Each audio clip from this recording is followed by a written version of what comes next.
I'm Emily Capettini, and my presentation is called But How Do You Write It? Teaching Flash Fiction in the Short Story Workshop. For the sake of time, I'm going to include just 3 references, 2 chapters from the Rose Medal Press Field Guide to Writing Flash Fiction, and an essay from Smoke Lawn Quarterly. In recent years, there has been an increase in presses, journals, and anthologies specializing in the flash fiction form. Although flash fiction has an extensive history globally, it does not seem to be something students are familiar with before taking creative writing classes. And in my experience, they are often intimidated by the form. My students usually ask the same question, but how do you write it? This is a big question with an unhelpful answer. You just do. So I reframe the question. How can you tell a story in the space provided? In this presentation, I'm going to cover some of the discussions, techniques, and exercises I do with my fiction students to work towards an answer to this question. Because flash fiction is not a form most students know well, the practice defamiliarizes fiction writing and lets students approach some craft fundamentals from a new place. Students re-examine how space and word count affect the narrative, refocus on form in fiction, and utilize techniques like the load-bearing sentence. The first task is to push back against this idea that flash fiction is somehow a mysterious form. Sometimes, in response to the "but how do you write it" question, I ask, how do you write a novel? This question highlights how, although novels are probably our most familiar form of fiction, there's not one right answer to how you craft a novel. The same is true of flash fiction. We then talk about the difference between the narrative in a novel versus a narrative in a short story.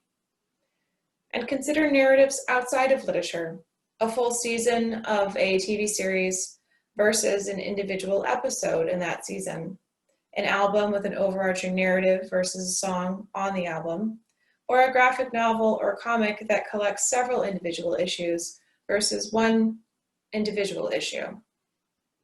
During this conversation, I can see my students start to relax and realize that flash fiction isn't that unfamiliar after all.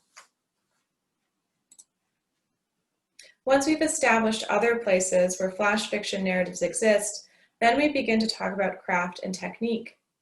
In her essay, Fireworks and Burnt Toast, The Process of Opening Up Your Writing, Vanessa Gebbie states, "There is no secret about writing flash fiction.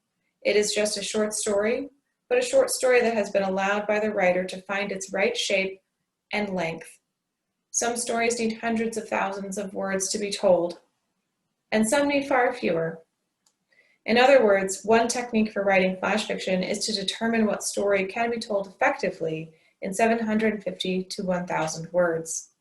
Students must consider the relationship between form and content at the start of drafting, rather than trying to cut down a longer story to suit the form," which, as they learn, as part of the next exercise I'm going to talk about, doesn't always work very well. So to further explore this relationship between form and content, I give my students an exercise that combines this idea of narrative scope and what Pia Z. Earhart calls load-bearing sentences. Load-bearing sentences are like load-bearing walls in houses. Flash fictions contain joist-like sentences, but also sentences where the energy settles, the focus tightens, and the truth that bears the story become clear. These load-bearing sentences are part of the overall flash narrative, but at the same time, they clarify or reveal something about the story to an audience. So the exercise I have associated with this discussion and these 2 readings is students draft a 2 to 3 page story. Once they have a complete draft, they cut the story in half. Then they cut it in half again, rewriting as necessary to keep a version of the narrative. At the end of this exercise, students describe what their story started as and what it became. Most of the time, students note that the story they have at the end of the exercise is much different than the 2 to 3 page draft. Because they could not replicate the original story in miniature, they had to decide on a smaller focus that better suited the space. In one class, a student observed she hadn't really known what she was writing about until after she had cut down the story and discovered one of these load-bearing sentences. This writing exercise both provided students with a concrete example of what narratives are possible in small spaces, as well as a way to find the load-bearing sentences of their stories. Another exercise I include to help students navigate working within constraint is a play on ekphrasis, so a description of an artwork, combined with flash fiction. To begin, students read Rosie Forrest's Tiny Secret Objects, an essay on Smoke One Quarterly, in which Forrest describes how artist Joseph Cornell's shadow boxes influenced her understanding of flash fiction. Padlocked or lidless, ceramic or cardboard, boxes of all sizes give shape to space and what lies within. They create hierarchies, definition, contradiction, and silence. And I've included a couple examples of Cornell's shadow boxes on this slide, just because it's easier when you have the visual in front of you. Flash fiction, as Forrest argues, is also like a shadow box, and it lifts the lid, pops open a corner, and invites the reader to peer in at the diorama of objects or stuff of the story inside. As part of this discussion, my students and I talk about tiny objects we have that might also contain histories or stories, such as small souvenirs from a museum or a landmark, a seashell, or a ticket stub.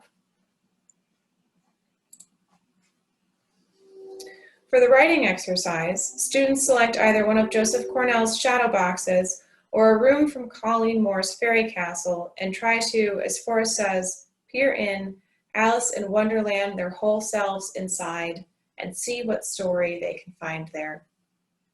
I'm going to leave this slide up for a few more seconds so you can take in the intricacy of the fairy castle. It's at the Museum of Science and Industry in Chicago. It has its own exhibit down in the basement. And it's like in a pillar in the middle of the room, and you walk around it. It's lit from the inside, and the rest of the room is dim. So when you're walking around and stopping to peer into the little rooms, the rest of the world around you kind of fades. So here's the exercise that's associated with this idea of miniatures and shadow boxes. Students can select either one. And for future classes, I'm going to gather more examples of these shadow boxes or small replicas of buildings. I tried this exercise for the first time this semester, and I noticed in some cases the concrete perceivable limits of the shadow boxes or a room in the fairy castle, so like the walls of the rooms in the fairy castle or the sides of the box, or even the frame for shadow boxes. Those seem to make it easier for students to use constraint in their fiction and keep that sort of narrow, focused narrative. So in the workshop portion of this class, students submit 2 flash fiction drafts, 750 to 1,000 words each, and there's a 1-page reflection that goes along with those flash fictions. In the reflection, students explain what the connection is they see between their flash fictions. That can be recurring characters, ideas, images, or themes, or all of those things. And it's between the flash fictions, but then it's also reflecting back on the short story draft, which they workshopped earlier in the semester. During the workshop, the students that are reading this work are invited to collaborate and add in connections they might also see across all of these works throughout the semester. And that can also include exercises that we write and share in class. This focus on those links encourages students to think of their work as a cohesive body of work and not just individual pieces of fiction that have no relationship other than they wrote them, and taking that cohesion all the way back to the first drafting stages. I've seen students draw connections between their peers' work in my fiction workshop and work that they've seen from this same student in previous workshops, like the poetry workshop or the creative nonfiction workshops. And one time a student drew a connection between the story we were workshopping and the subject of a story we were workshopping and a research project that the student who had written the draft had done in a previous class that those two students had had together. And that was a pretty delightful surprise. I wasn't expecting to see research projects get drawn in, but that was a really astute observation, so I appreciated seeing that. So by thinking about how their overall work is linked, students can identify what they're drawn to in creative writing and start to use these recurring ideas or elements of a story on purpose. And I say that because often, the things that turn up in our fiction over and over again, we're not always conscious of them. And so to have an emphasis in discussion on what are the things that keep turning up, how can you start to use them purposefully, that is a really productive way to take the lessons of a short story workshop and flash fiction forward with your writing. So overall, teaching flash fiction within the short story workshop has created opportunities for students to be more purposeful and thoughtful about things like word choice, narrative structure and focus, use of constraint, or techniques like load-bearing sentences.